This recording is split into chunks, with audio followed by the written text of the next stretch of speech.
This is Jonathan Ferguson, the Keeper of Firearms and Artillery at the Royal Armouries Museum in the UK, which houses a collection of thousands of iconic weapons from throughout history. And today, because you guys asked for it a lot, he's going to be breaking down the guns of 2019's Call of Duty Modern Warfare to see how accurately they're portrayed within the game. And of course, we have the hip-fire minigun.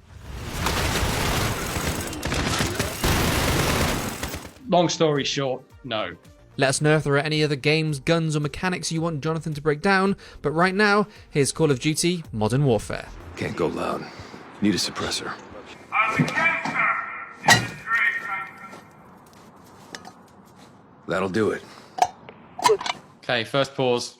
So we've just seen our protagonist retrieve an automotive component from a car's engine bay, and anyone that's played the game will know this is a car's oil filter, which is magically being attached to the muzzle of this pistol, this 1911 type pistol. Now you can make, without going into any details, a sound suppressor of sorts from an oil filter. Suffice it to say, you cannot screw it straight onto the end of a gun. It's also not potentially going to last very long.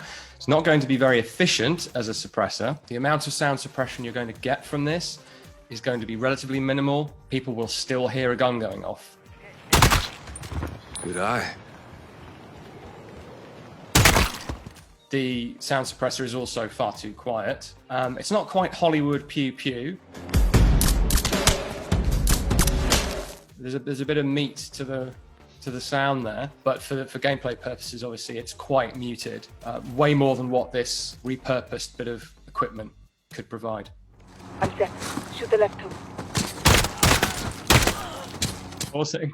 So we've switched now to the infamous Deagle with the same oil filter sound suppressor on it. Sound suppressors on Desert Eagles are rare, shall we say, because there isn't much point to the Desert Eagle in the first place. Making it quieter is not usually something people want to do.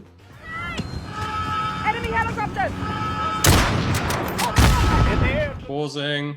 So this was a surprise when I was playing through the game myself. We have the German Kar-98K rifle, carbine, of the Second World War. And we have it fitted with a sniper scope. This is a genuine configuration of the Second World War period. There's quite a strong tradition in Call of Duty, of course, of callbacks to the old World War II and now the newer World War II COD games. So seeing a Kar-98K in the campaign is almost expected, but obviously in context, you think, well, why? We're in a modern conflict zone here. Why do we have this Second World War bolt-action rifle? It's not completely implausible. These pretty robust, well-made, powerful, capable rifles are still around. They have been used, certainly in Afghanistan. They have been used to engage Allied forces with. So they're definitely a real threat where they're used. They're just not perhaps super common, and certainly with a sniper scope on there in good enough condition to actually use, it'd be pretty surprising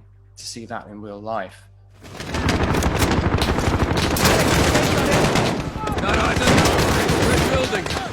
And we've seen our first use there of what's called in the game the Odin 12.7mm 50 caliber assault rifle. 50 caliber assault rifle feels like a contradiction in terms, but in case anyone isn't aware, this is a real weapon. A Russian design, known as the Aish-12. This thing is developed for the FSB, the successor to the KGB. So specifically developed for people that need to counter terrorism, essentially. So if a terrorist is wearing body armor, this thing is going to bypass that. And that 12.7 bullet is really quite nicely modeled in terms of the sound effects and the sort of visceral feel of firing it, and the effect on the virtual bad guys, of course. It's kind of interesting that you don't have to make things up to introduce something new and interesting to a long-running series like this. Open the door!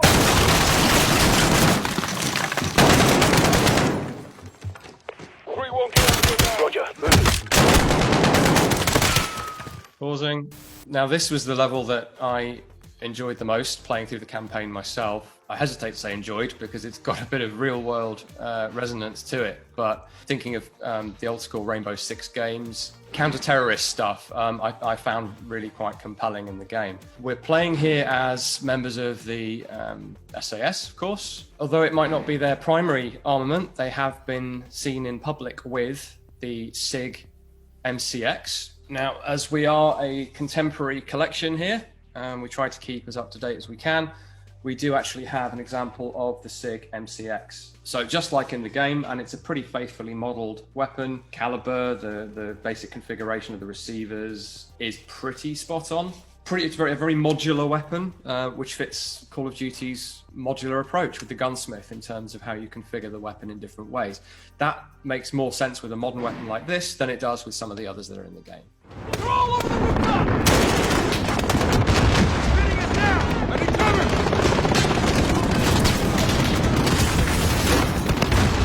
Now, what would a Call of Duty Modern Warfare game be without an M4 or something like it? With the M203 40mm grenade launcher mounted under the barrel. The version depicted here is not a million miles away from what's sitting behind me. Now, this is such a common configuration. This is the Canadian DeMarco, now Colt Canada, equivalent of what we see in the game. So very similar. And then we have the M203,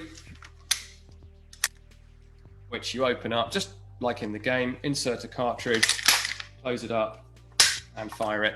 In terms of the effects of what we see with this hybrid weapon, effectively, the blast effects are quite well done. I think games have improved in that respect. Years ago, we'd have seen a fireball when a grenade, either a hand-thrown grenade or an underbarrel grenade was fired.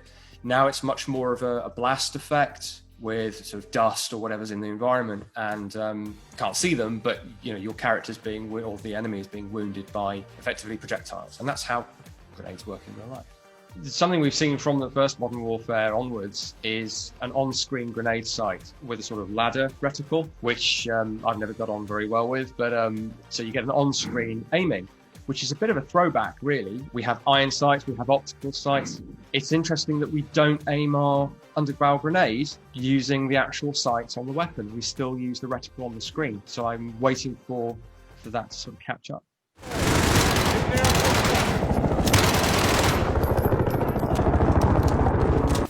The Uzi, a classic Cold War era firearm, which of course is still in use today, albeit not very widespread use. Having said that, in the sort of conflict zones that we see depicted in the game, they're still around. They're very robust, they're relatively easy to maintain. It's well depicted as well. The rate of fire is accurate, which I've mentioned because most Uzis in games have not been. The Uzi is quite a slow rate of fire, about 600 rounds per minute, partly what makes it so controllable, that and the weight of the thing. It's quite heavy for such a small gun. Unless you're Arnold Schwarzenegger and you can hold it out in one hand and still apparently hit what you're aiming at. Check this out. 338 Lapua, armor piercing at 600 meters. I put it together myself. Please. Pausing. This was a bit of a head scratcher moment in the campaign. When I came across the HDR, I thought I'd blip sideways into Advanced Warfare or something, because it's a very futuristic, on the face of it, wacky looking rifle. The guy says he made it himself, which is impressive. I should say that's completely plausible for many weapons. In particular in the Khyber region of Pakistan, as some people will already know, firearms are made on relatively basic tooling, sometimes even by hand, and they are rebuilt from factory-made assemblies and components as well. So the idea of someone in this sort of transitional Middle Eastern, South, sort of Asian area of the world, or indeed elsewhere in the world, being able to make a gun himself is completely plausible, but it just doesn't kind of jibe with the visuals. This thing is clearly some sort of advanced, and as he says himself, 338 Lapua Magnum sniper rifle, a precision weapon. But it was a nice moment in the campaign because you feel like you've got this thing that has the power and the precision to take on these vehicles that are attacking.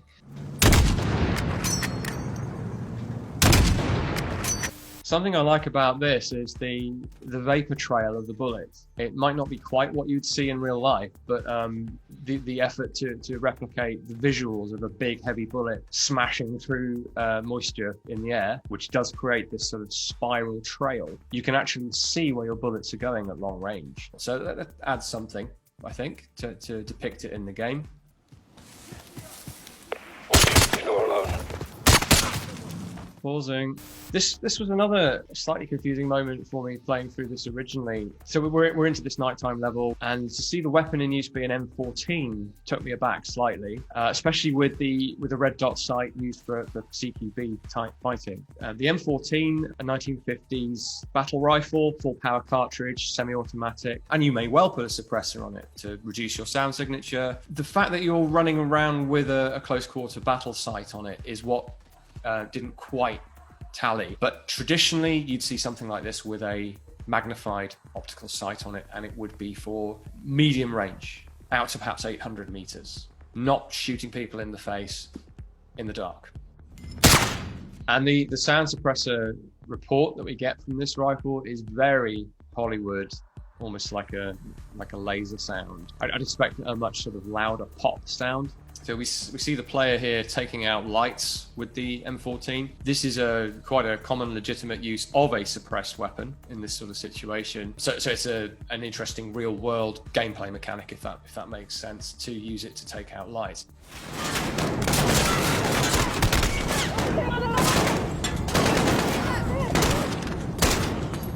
So the SVD, or Dragunov sniper rifle, as it's known in Russian doctrine anyway, and it's an 800-meter rifle, which we don't typically see it capable of in Call of Duty games.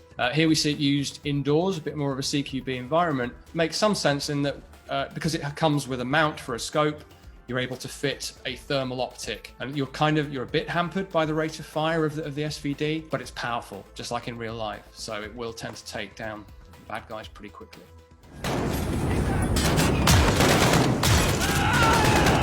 Pausing. So we've got the DP-12 shotgun here. The real key feature here is probably the incendiary rounds that it's firing, which have a real world parallel in what's called Dragon's Breath. So it's a real round, and it really will set stuff on fire. That's what incendiary means, of course. A load of buckshot is more devastating to a human body than an incendiary round would be. It would certainly have unpleasant effects. It would certainly be effective to some extent, but it's not something that's going to see real world use. Target!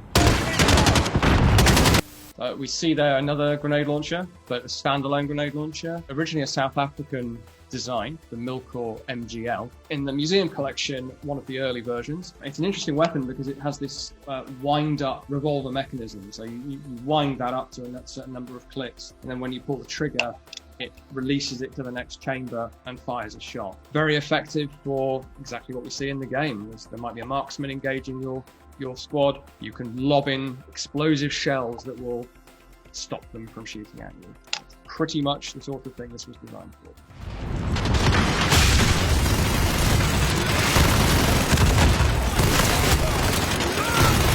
Pausing.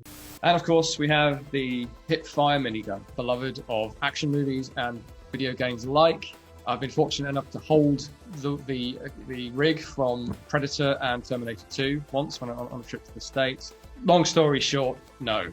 As it turns out, slightly more plausible than I ever believed. Somebody has loaded one up and fires it. You can find the video on YouTube. And a handful of rounds go roughly where he wants, which is a handful more than I thought. I thought it would be one round vaguely in the target area, and then the recoil of 3,500 to 5,000 rounds per minute, which I think is higher than what we see in the game, would just swing you off to the side. You can do it, but you need a battery pack. So you need wires trailing back to a 24-volt battery, I think it is.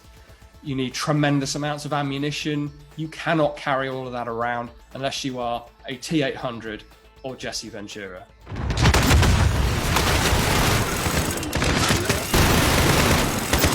Two left! Clear them out!